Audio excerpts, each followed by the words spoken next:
Hey, Liam here from Digiwaza Multimedia with another Blender 2.82 tutorial. Thanks for tuning in. In this episode, we're going to be talking about volumetrics in the Eevee render engine. So what are volumetrics? If you're new, volumetrics basically are our ability to create fog, mist, smoke, dust, or something else that's floating in our atmosphere to give ourselves a little more of a textural quality, and it can really enhance our work. Whether it's trying to go for photorealism or just making a stylized, cool look, volumetrics are pretty neat.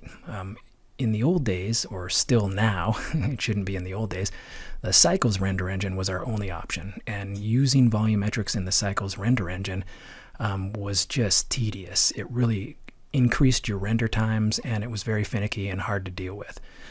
So I kind of stopped messing with it after a while. I'm so happy to see in the Eevee render engine, however, that we have this quick access to a really easy, fast rendering way to get some volumetrics in our scene. So let's get to work on putting some volume in this scene. First and foremost, I've set up this scene as just a very simple example of how you could use volumetrics. I've got these light posts set up here and a very simple street scene. So let's get into our shader editor. If I open this up, we can see that I have a shader editor open here, and I have it set to the world shader. If you're new, all you have to do is click this button. You can see you have object world. I've just selected world, and this is where we can control the world appearance. So what I've done real quickly is we have the world output and the background node shader that we usually have. I've added in a gradient texture through a color ramp to get these two colors.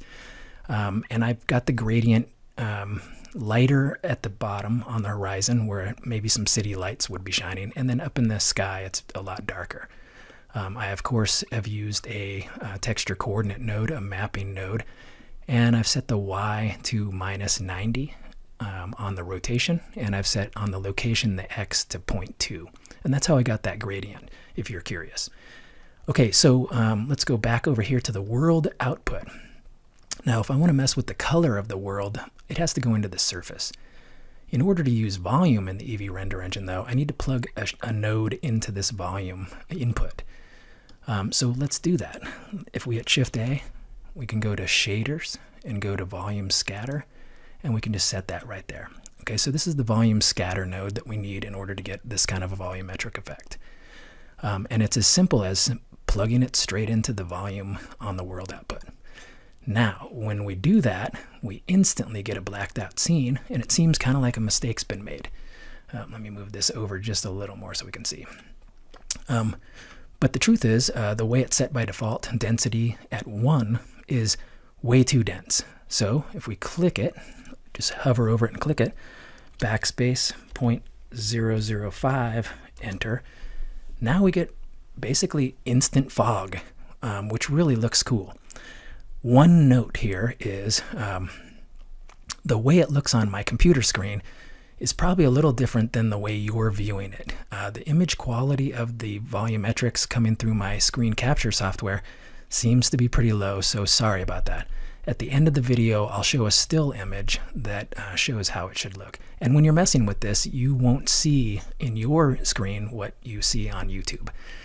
So hopefully it doesn't turn you off that there's a little bit of a quality issue coming through Camtasia on this. Okay, with that said, let's talk about the volume here. All right, so it's basically created a pretty homogeneous volume fog effect by just adding this volume scatter. You'll have to mess with this density quite a bit. I think this slider's a little too sensitive, but there may be a reason for that. I'm not a programmer, so maybe they did that on purpose for some reason. Okay, so the other control we have here, we have a color. So if we click that, I'm going to kick this into, say, some orange color there, a little bit more, and then you can see how we can color whatever color we want. I mean, if we want it to be blue, because these are blue lights, that could look cool too. I think that looks kind of neat. I'm going to go back more over here into the warmer colors, though, I think. Maybe a little more in the orangey red color. Something like that, to me, looks pretty good. So you have control over the color of the volume. The next one, density, we talked about. It's sensitive. You'll have to mess with it. I find 0.005 is a good place to start. The next setting we have here is anisotropy. What this does is it changes the appearance of the volume in various ways, and I'll just turn it all the way up and you can see what it does. This would be kind of if I had a scene where maybe it's a clear night and I just want a little bit of glow from the lights here. It gives just a slight influence around the light source. So that's pretty cool. That's when it's set all the way to 1. If we back it back out here, obviously we can get different effects. If I take it all the way down, we get kind of the same thing again. So somewhere in the middle is where we want to be. So I think that's why it's set kind of in the middle by default. Okay, so that looks pretty good. Another thing that we can do to control this is we can come into the Eevee render settings and we can come down to this one that says volume. I already have it open. I haven't changed any of this stuff for this scene. I mean, I think it looks pretty good by default. Real quick, like start and end, they're pretty obvious. This is where the volume will start in relation to the camera, and end is where it'll end. Again, I didn't mess with that. I want the fog to look like it's enveloping everything, including the camera. Tile size, samples, and this kind of thing, this is going to be in relationship to the quality of your volumetrics. Now, if you increase the quality, like always, you're going to pay for it in your render times. I think you could probably move these around a little bit without getting too much extra render time. But remember, anytime you increase the quality, you're going to definitely have a render time. It's going to jack up your render time.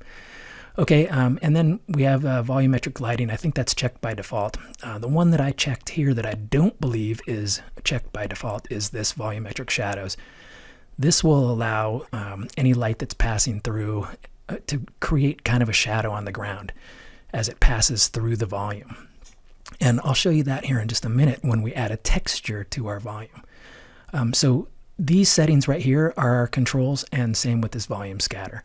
I'm going to open this up just a little bit more and we'll talk about how we can get some texture on our volume. Now, this is all really creamy, pretty smooth, and it has a kind of a homogeneous feel to it. If we add texture to it, though, we can break it up like maybe low-flying clouds or smoke or something else. So the way we do that is we hit Shift-A, we add a texture. In this case, I'm going to add a Musgrave texture. I'm going to just plug that right there. I'm going to bring this out into the color, and we'll see what happens.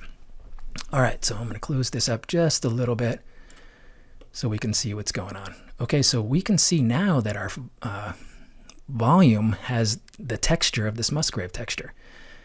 It's by default set at a scale of 5, which makes it very choppy, and it looks a little unusual. So I'm going to take this down a little bit, say in the 1 or so. Actually, let's make it, I don't know, let's say, I'm going to go with 0.3 or 4 or 5 or 6, something like that. Oh, let's go down just a little more, maybe 0.3. And we can see now we have volume in our scene that looks kind of like smoke or clouds or low-flying clouds. I think that looks pretty good. Maybe I'll kick it up just a little bit more. Anyway, so we can add texture to our volume to get different effects here. The cool thing too is that we can come back over here. If we use a texture coordinate and mapping node, by the way, if you're using the node wrangler, you can actually just click this Musgrave texture and hit Control T, and we'll get a texture coordinate and mapping node. Node wrangler is an awesome add-on. I highly suggest it. Okay, and then that'll allows us to move this stuff around. So if we wanted to animate it to make it look like this stuff was coming through from left to right, we could definitely do that here by animating. And you can move any of these around, and if you're new, you can just hover over anything and hit the I key, and you'll be able to insert a keyframe on your timeline down below as to where you want your volumetric effect to be. And then you can move your scrubber all the way to wherever you want, and then change the parameters a little bit, and then hit I again, and it'll leave a keyframe, and it'll actually make your volume move for you. I'm not going to do that in this episode just because, again, I'm having a little bit of trouble getting this image to look the way I want it to coming out of Camtasia. So it kind of adds a bunch of aliasing to the fog effect. So I'm not going to do that. So let me close this up one more time here. Now, another thing that's important when we're dealing with the volume is our light. So if I click my light here in one of these and come over to my light settings, we can set our power just like always. It's right here under shadow. I've turned the bias all the way down on that, and I'm not using contact shadows. I found that adds a lot of, especially if you're doing an animation, you'll get a lot of weird artifacts with this contact shadows on. I'm sure there's probably a proper way to do it. I just haven't had very good luck with it, so I have it turned off. Okay, so that's the basics of volumetrics within the Eevee render engine. I thank you for watching this video, and I'll see you in the next one.